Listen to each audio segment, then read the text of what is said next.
हाँ जी, टॉपिक है टीडीएस का। टीडीएस का मतलब है टैक्स डिडक्टेड एट सोर्स।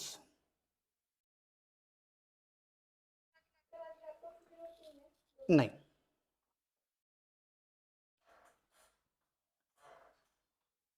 मान लो मिस्टर ए ने एक सर्विसेज दी, ये सर्विस प्रोवाइडर है और ये सर्विस रिसीवर है, ठीक। इसने सर्विसेज दी है मिस्टर बी को और इसने बिल बनाया, 1 लाख रुपए का बिल बनाया। अब मिस्टर बी ने क्या करा, मिस्टर बी ने क्या करा, इसको 1 लाख रुपए दे दिए। किसकी इनकम हो गई? मिस्टर ए की इनकम हो गई।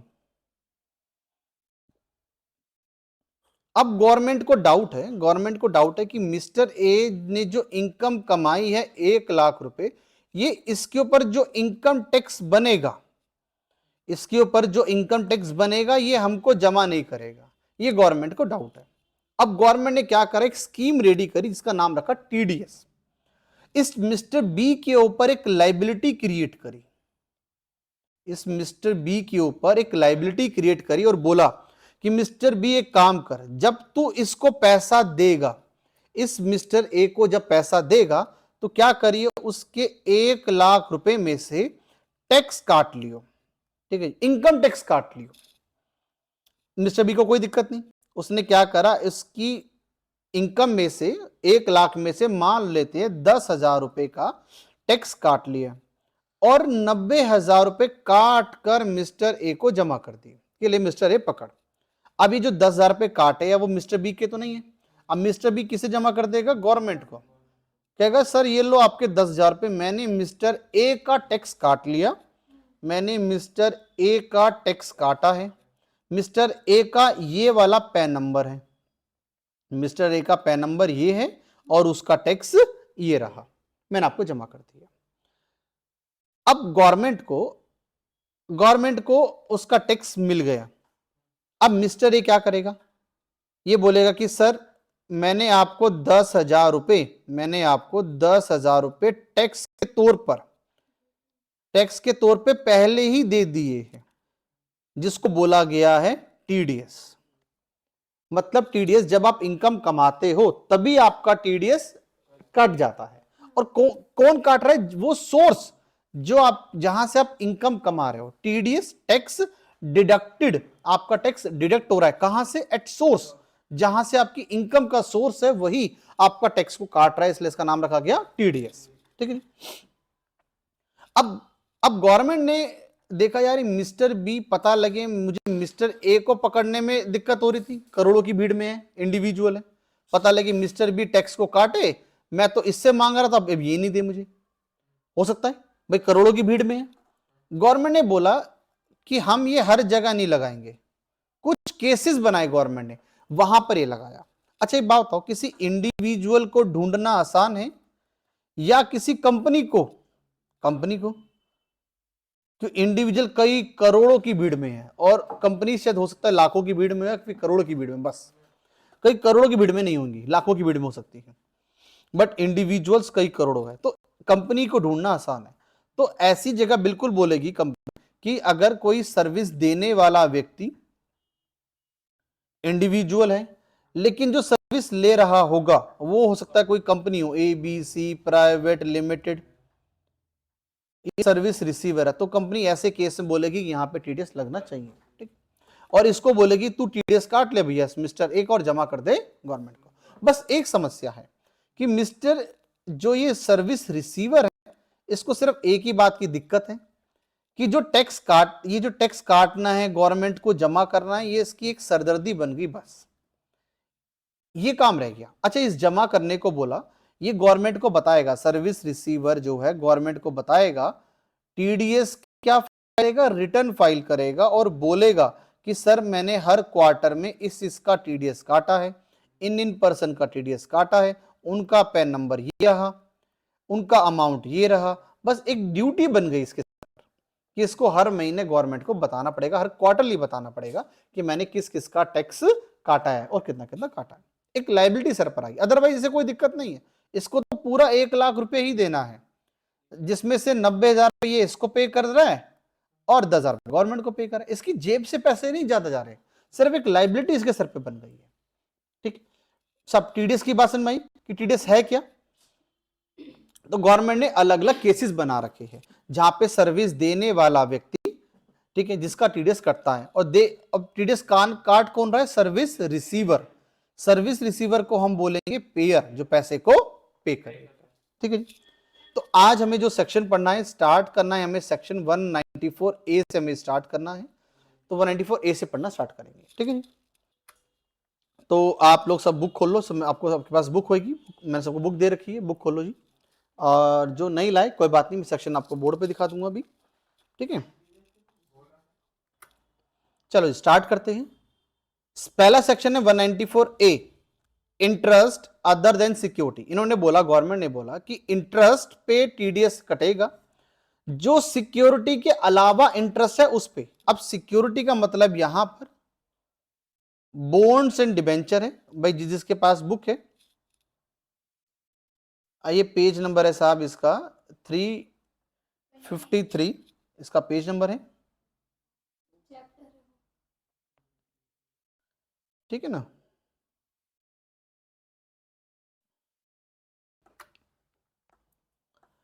सिक्योरिटी का यहां पे मतलब है बॉन्ड और डिबेंचर।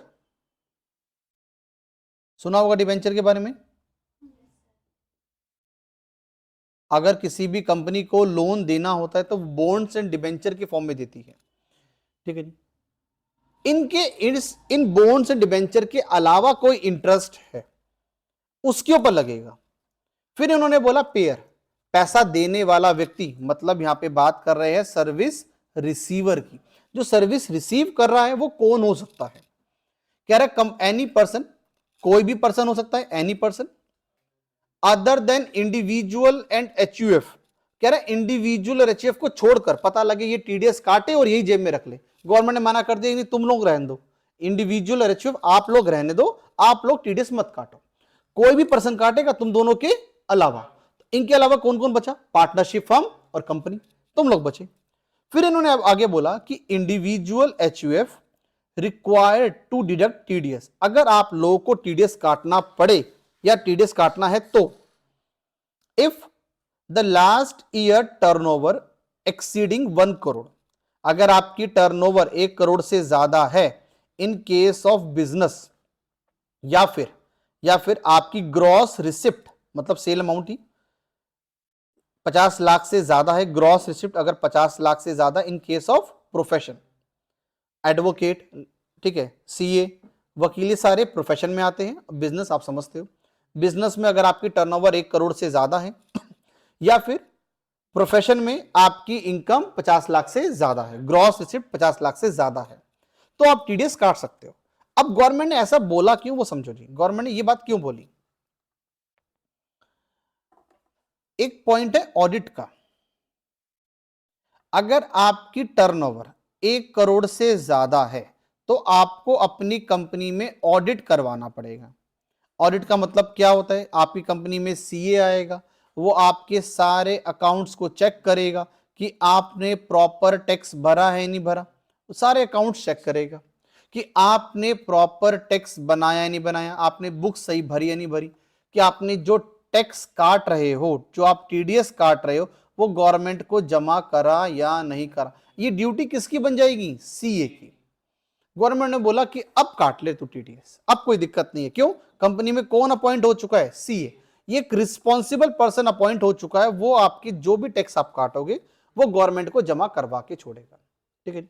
अब गवर्नमेंट ने बोला कि अगर कोई इंडिविजुअल है या कोई एचयूएफ है, एचयूएफ का मतलब क्या है, हिंदू अनडिवाइडेड फैमिली, कि आप दोनों तब टीडीएस काटोगे अगर आपका ऑडिट हो रहा है।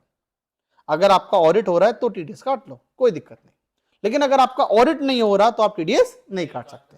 तो टीडीएस काट कौन सकता है, कंपनी। कंपनी का अगर ऑडिट हो या ना हो टीडीएस काटेगी, काट सकती है। पार्टनरशिप फर्म, आपका ऑडिट हो या ना हो टीडीएस काट सकता है। लेकिन इंडिविजुअल या एचयूएफ आपका ऑडिट होना चाहिए तो आप टीडीएस काट सकते हो। ठीक है जी। इंडिविजुअल और एचयूएफ, ठीक है जी, नॉन ऑडिट आप लोग टीडीएस नहीं काट सकते। ये एलिजिबल पर्सन हो गए, ये हमारे नॉट एलिजिबल हो गए, जो एलिजिबल इनएलिजिबल हो गए, जो टीडीएस नहीं काट सकते। ठीक है ना। तो इसमें जो बात लिखी हुई है आप यहां पे यहीं पे चाहे लिख लेते एक बार, company, partnership firm, individual, audit वाले।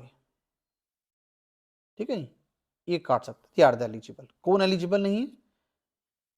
Individual, HUF, non audit. बात समझ में आ गई होगी? बढ़िया। अच्छा, अब इन्होंने बोला जो सर्विस देने वाला व्यक्ति है, पेई, वो कोई भी हो सकता है, इंडिया का नागरिक होना चाहिए, रेजिडेंट पर्सन होना चाहिए, इंडिया का नागरिक होना चाहिए। ठीक है, तो रेट लगेगा 10% का टीडीएस रेट काटा जाएगा।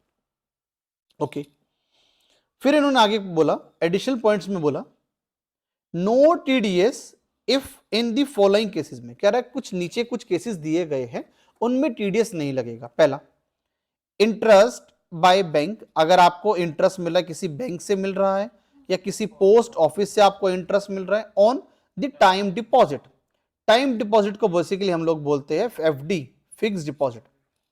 आपने किसी टाइम के लिए डिपॉजिट कर रखा है, 2 साल, 5 साल, 4 साल, एफडी।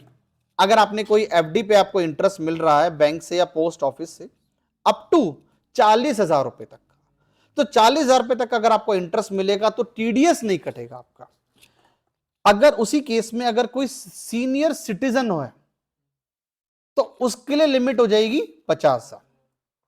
अगर कोई सीनियर पर्सन एफडी करवाता है बैंक में और उसको इंटरेस्ट मिलता है अप टू 50,000, तो बैंक वाला उसका टीडीएस नहीं काटेगा। अच्छा, आगे पढ़ते साहब। अगर 50,000 से ज्यादा का आप उसको इंटरेस्ट मिलता है तो बैंक वाला टीडीएस काट कर पे करेगा। ठीक है जी, मैं इस पे भी आपको क्वेश्चन कराऊंगा, पहले 1-2 पॉइंट और पढ़ते हैं। Interest by any other person up to 5,000, अगर आपको इंटरेस्ट बैंक के अलावा या पोस्ट ऑफिस के अलावा इंटरेस्ट मिल रहा है, मान लो आपने किसी कंपनी को लोन दे दिया, मान लेते हैं आपने किसी कंपनी को लोन दिया, अब वहां से उस लोन के ऊपर आपको इंटरेस्ट मिल रहा है, आपने लोन दिया, उस लोन के ऊपर आपको इंटरेस्ट मिल रहा है। ठीक है जी, कोई भी देने वाला व्यक्ति कोई भी हो सकता है, और उसने दिया है आपको 5,000 रुपए से ज्यादा का इंटरेस्ट पे करा है, तो टीडीएस काट के पे करेंगे। ठीक है जी, आगे, interest on saving bank account, साहब सेविंग बैंक अकाउंट पे टीडीएस कटता ही नहीं, चाहे कितना ही इंटरेस्ट मिल जाए। आपने मान लो किसी पीएनबी में खोल लिया, एचडीएफसी में अपना अकाउंट खोल लिया, है ना, सेविंग अकाउंट, ठीक है, सेविंग अकाउंट, उस सेविंग अकाउंट पे आपको कितना ही पैसा मिल जाए उस पे टीडीएस नहीं कटेगा। ठीक है ना। अब एक काम करते हैं, इन तीनों को मिलाकर एक क्वेश्चन लिखते हैं साहब, आ जाओ, कॉपी खोलो जी अपनी।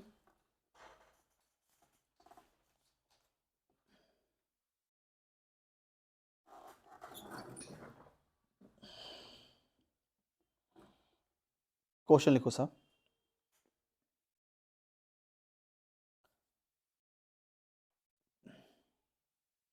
मिस्टर ए, मैंने ब्रैकेट में इसकी एज लिख रहा हूं, जैसे मैंने 62 लिखा है, एज है इसकी। मिस्टर ए जिसकी एज है 62 years, received interest on FD from PNB bank of rupees 65,000। Mister B,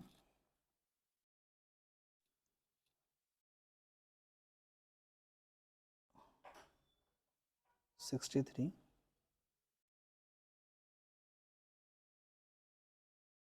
received interest on FD from HDFC Bank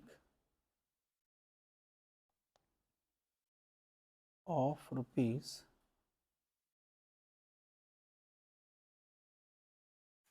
46,000. Mr. C received interest on FD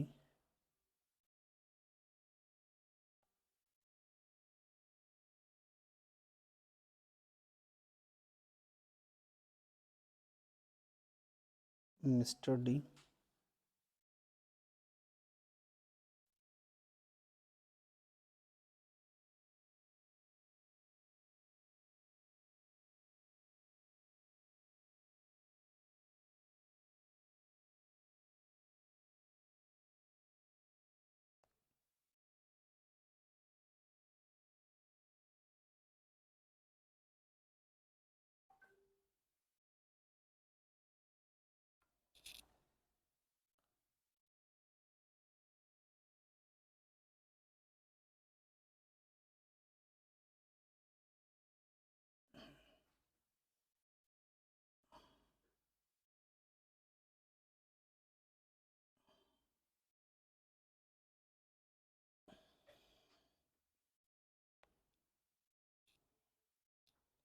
SB का मतलब है सेविंग बैंक।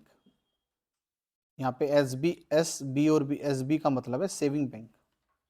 ना मैं पूरा ही लिख दूँ यार।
आपको बस इतना बताना है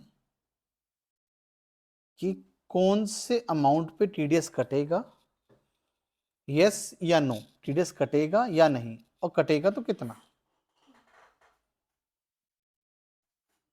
निकाले जी, फटाफट से निकाले।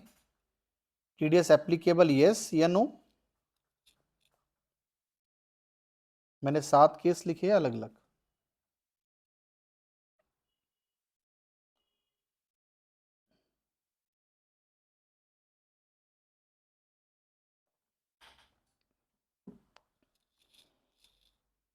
नोट कर लो। उसके बाद ये बताओ कि TDS लगना चाहिए या नहीं लगना चाहिए।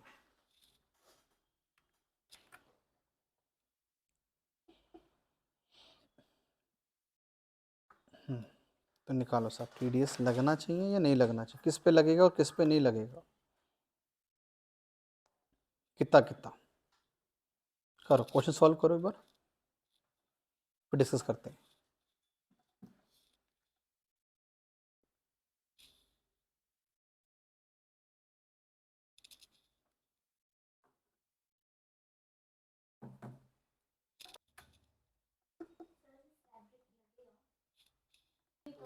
अभी आप सिर्फ ये बताएं कि क्या इस पे TDS लगना चाहिए या नहीं लगना चाहिए, सिर्फ आप इतना निकालें। आओ जी करते जरा एक बार। फर्स्ट है मिस्टर ए, जिसकी एज है 62 ईयर्स, मतलब ये कौन है, सीनियर सिटीजन।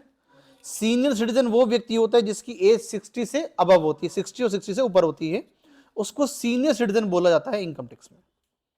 मिस्टर ए जिसकी एज 62 ईयर्स है, वो रिसीव कर रहे हैं इंटरेस्ट ऑन एफडी, उनको एक इंटरेस्ट मिल रहा है जी एफडी के ऊपर। कहां से? पीएनबी बैंक से। हमने इसका एक पढ़ा था, अभी हमने पढ़ा है कि अगर आपको इंटरेस्ट मिल रहा है बैंक से, अगर कोई इंटरेस्ट मिल रहा है, ठीक है जी, और आप एक सीनियर व्यक्ति हो और आपको वो इंटरेस्ट अगर कुल 50,000 तक का इंटरेस्ट है तो टीडीएस नहीं कटेगा। हमारे क्वेश्चन में अमाउंट कितना है? 65,000, मतलब 50,000 से ज्यादा का इंटरेस्ट मिला है तो इस पे जो बैंक जब पे करेगा तो टीडीएस काट कर पे करेगा। ठीक है जी, आंसर इज यस, टीडीएस लगेगा इस पे। और अमाउंट 10%, मतलब 65,000 रुपए। समझाता हूं साहब, एक बार सुने। ये पीएनबी बैंक है हमारा और ये था मिस्टर ए। अब बैंक वाले को 65,000 इंटरेस्ट देना था। बैंक वाला क्या करेगा? इस 65,000 में से 10% टीडीएस काट लेगा, 6500 रुपए। बाकी का जो बचेगा वो इस मिस्टर ए को पकड़ा देगा। कितना बचा? 58,500। ये पकड़ा देगा मिस्टर ए को, ले पकड़, टीडीएस काट कर तुझे पैसा मिल गया 58,500। ठीक है, तो अमाउंट इज 6500। अगला बताओ। मिस्टर बी जिसकी एज 63 ईयर्स है, रिसीव्ड इंटरेस्ट हुआ है, एफडी के ऊपर इंटरेस्ट हुआ है, बैंक से मिला है। एज कितनी है? 63। इस पे भी लिमिट कितनी एप्लीकेबल है? 50,000 रुपए की। लेकिन जनाब को मिला कितना है? कुल 46,000, 50,000 से कम मिला है तो टीडीएस एप्लीकेबल ही नहीं होगा। Answer is no.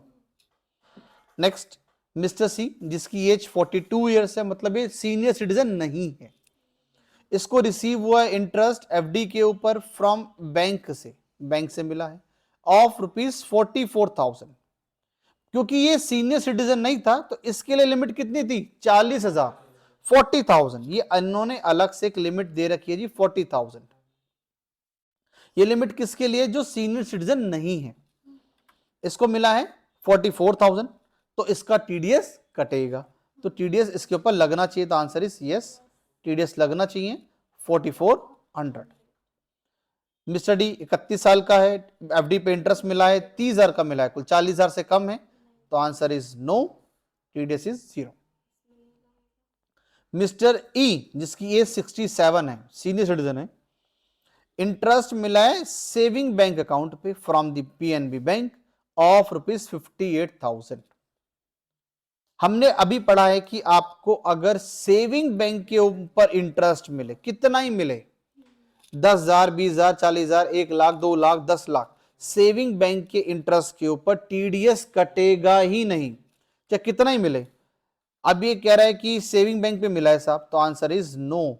अमाउंट को देखने की जरूरत ही नहीं है, सेविंग बैंक पे मिल रहा है, इसका आंसर इज नो।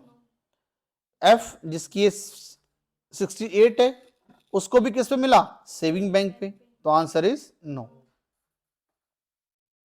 नेक्स्ट पढ़ते, मिस्टर जी जिसकी एज 42 साल है, उसको इंटरेस्ट रिसीव हो रहा है from Messrs PQR and company, जो एक पार्टनरशिप फॉर्म है। लोन पे इंटरेस्ट मिला है, ये जो इंटरेस्ट मिला वो लोन पर मिला है 39,000। हाँ जी, टीडीएस लगना चाहिए, यस या नो? आंसर लगना चाहिए। लिमिट कितनी लगी? उसमें एक लिमिट दे रखी थी जी, एक 5,000 की अलग से एक लिमिट दे रखी थी, ये वाली।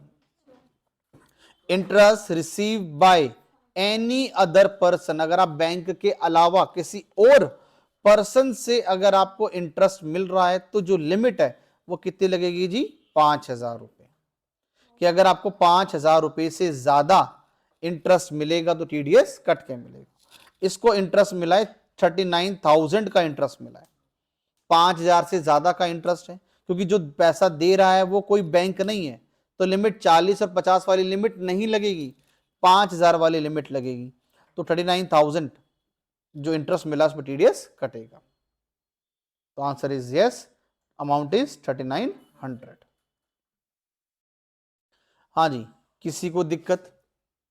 एक क्वेश्चन वो लिखेंगे साहब।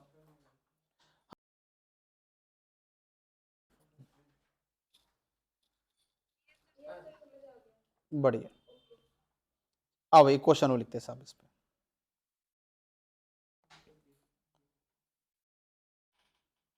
Question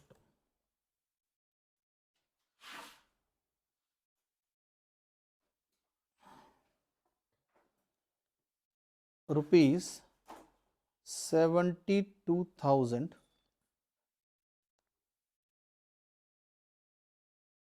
received from bank 72,000 received from bank as interest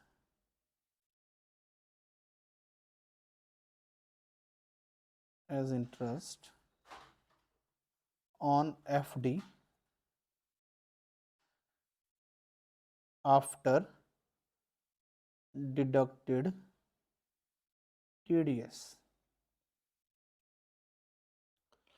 एक 72,000 रुपए हमको रिसीव्ड हुए हैं बैंक से, इंटरेस्ट मिला है एफडी का, इंटरेस्ट मिला है एफडी का, लेकिन टीडीएस कटने के बाद कैलकुलेट टीडीएस अमाउंट।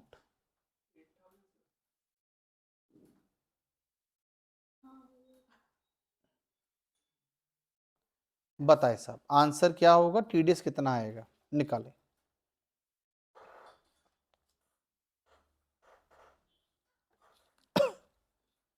देखो जी सुनो, इसका आंसर है साहब, अगर आपने कैलकुलेट कर लिया हो तो आंसर इज टीडीएस है 8,000। अब ये 8,000 आया कैसे, ये सुने। हमें जो पैसा मिला है वो टीडीएस कटने के बाद मिला है, हमें जो पैसा मिला है वो टीडीएस कटने के बाद मिला है। इसका मतलब जो हमारा इंटरेस्ट अमाउंट है वो हमारा है एक्स, उसमें से बैंक वाले ने टीडीएस काट लिया, वो तो हमको पता नहीं, जो काट लिया वो हमें पता है, काटने के बाद जो पैसा बच गया वो हमको पता है 72,000। ये काटने के बाद ये पैसा पकड़ा दिया, जिसको देना था उसको दे दिया। अब हमें निकालना है, ये निकालना है कि टीडीएस कितना था, तो पहले हम ये निकालेंगे तो ये भी निकल जाएगा। क्यों, ये कितना परसेंट है, 10%। शॉर्टकट मानना हो तो क्या करो, इसको लेट करो, कि लेट कर लेते हैं ये जो अमाउंट है वो कितना परसेंट है, 100%। कोई भी अमाउंट अपने में 100% होता है, तो ये वाला लेट कर लेते हैं, ये वाला अमाउंट हमारा 100% है। अब इस 100% में हमारा 10% टीडीएस कट गया, ये कट गया, तो ये जो 72,000 बचे, ये कितने बचे हैं, 90% बच गए। ये जो 70,000 है ये कितना परसेंट बच गया, 90% बच गया। अगर आप किसी भी वैल्यू को अगर उसकी परसेंटेज से डिवाइड करोगे तो हमेशा 100% का आंसर निकल कर आएगा, ऑलवेज। मैंने 72,000 को डिवाइड करा 90% से, तो आंसर इज 80,000। तो जो मेरा एक्स है वो कितना आ गया, 80,000। Answer is 80,000। ठीक, ये जो इंटरेस्ट आया है हमारा कितना आ गया, 80,000। उसका टीडीएस कितना आ गया, 8,000। इस 80 में से 8 गए, कितने बचे, 72, 72,000। ठीक है जी भाई, जिसको नहीं पता ये बात करके देख लो। चाहे आप अभी जो 8,000 आया है, चाहे आप इसको डिवाइड कर लो 10% से, तब भी आंसर यही आएगा। अगर आप सिर्फ 8,000 को भी इस टीडीएस की परसेंटेज से डिवाइड करोगे, टीडीएस अमाउंट को टीडीएस परसेंटेज से डिवाइड करोगे, तब भी आंसर 100% का ही आएगा।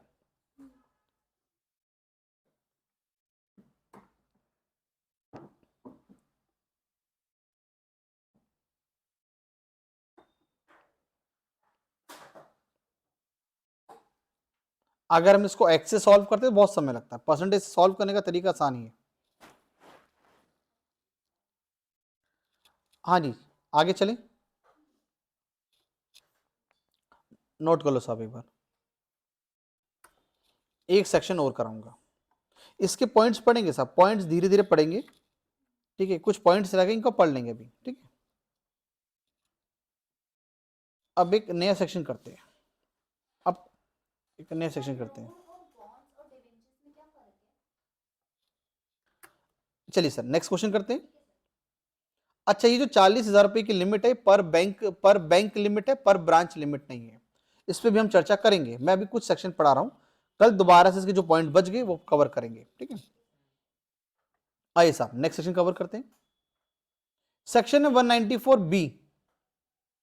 194 बी, मैं आपको सेक्शन के नाम नंबर याद करवा दूंगा।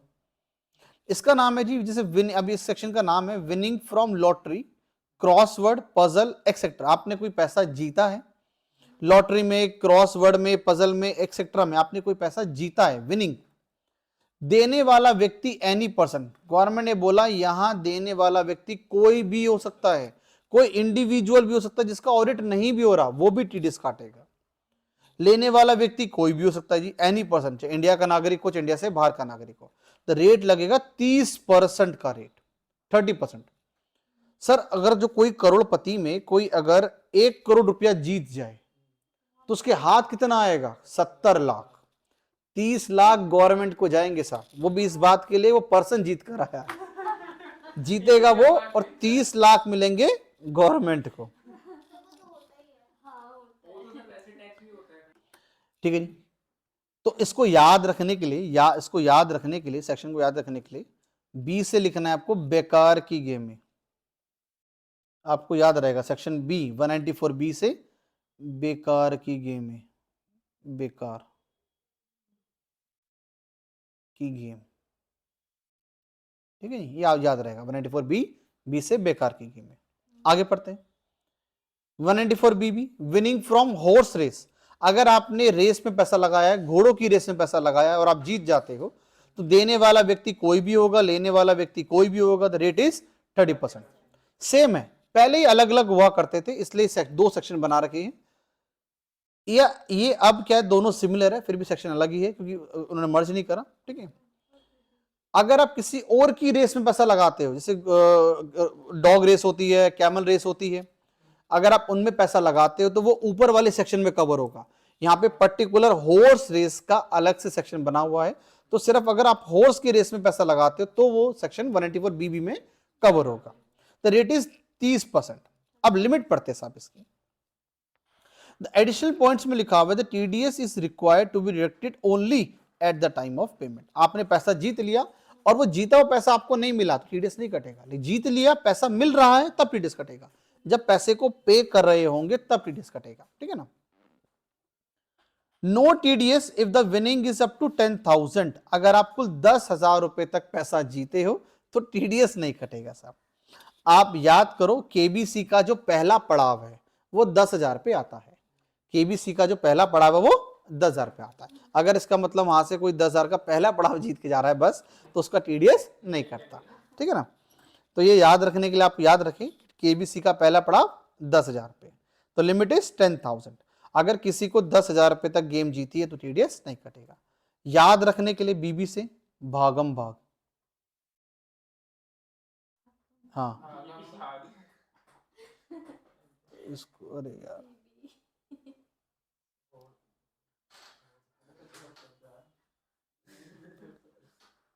भागम भाग, याद हो जाएंगे सारे सेक्शन आपको। 194 बी, विनिंग फ्रॉम हॉर्स रेस। आओ अब इसको एक चार्ट बनाते हैं, चार्ट में लिखते हैं। यार एक और बताना, एक बताना, अगर किसी पर्सन ने, ठीक है,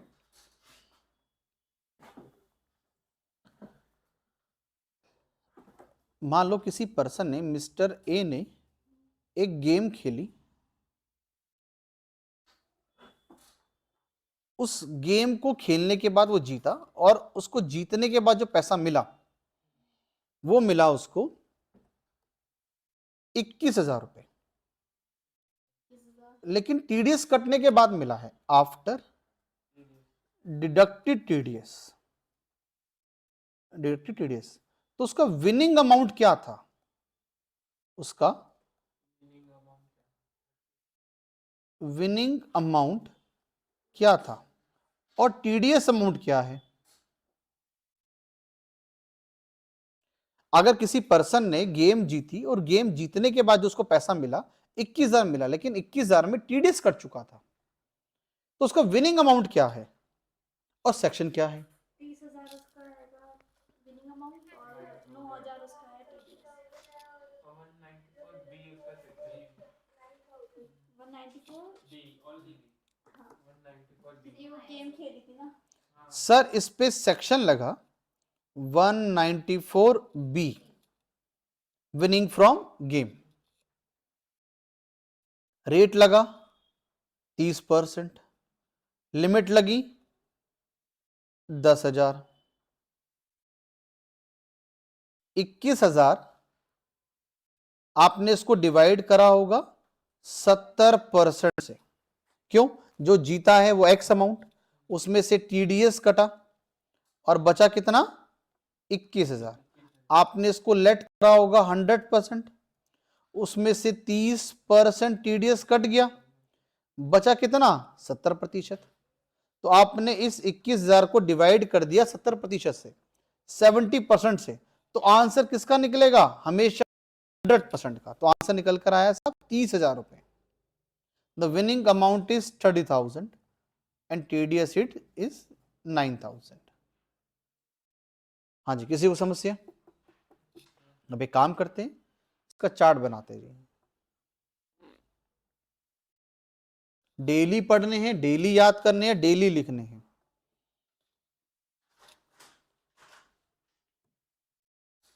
आओ जी, अब चार्ट के तौर पे इसको लिखते हैं। आपको लिखना कैसे, याद ऐसे इस तरह से, सेक्शन का नंबर, सेक्शन नंबर, नेम,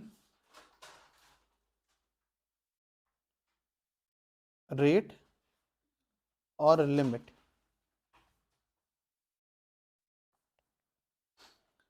एक एक से सुनूंगा, एक एक को याद करना है, हर एक पॉइंट याद करना भी है, किसी से भी सुन सकता हूं।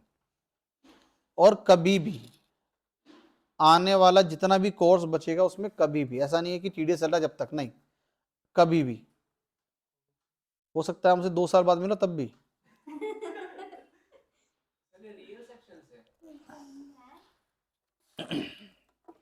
सेक्शन है 194A,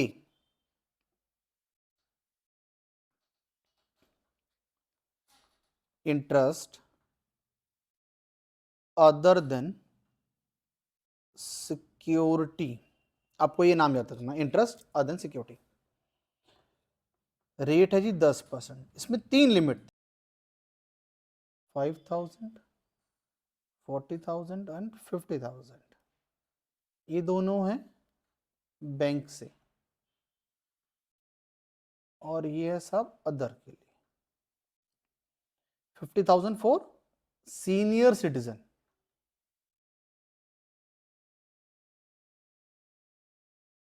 senior citizen,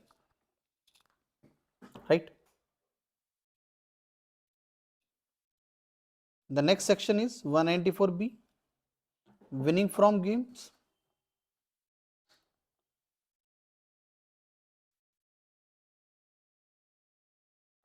Winning from games.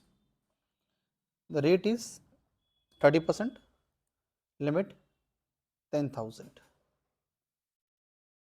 194BB, winning from horse race.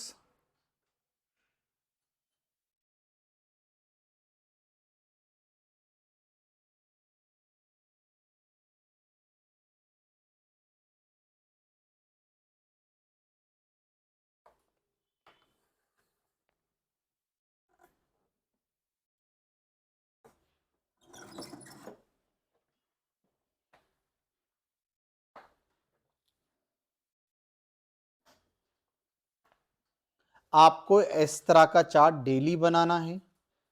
मैं डेली सेक्शन पढ़ाता रहूँगा, धीरे धीरे चार्ट बड़ा होता रहेगा, तो कोशिश करें इस सेक्शन को आज ही याद करें, कल के लिए ना छोड़ें।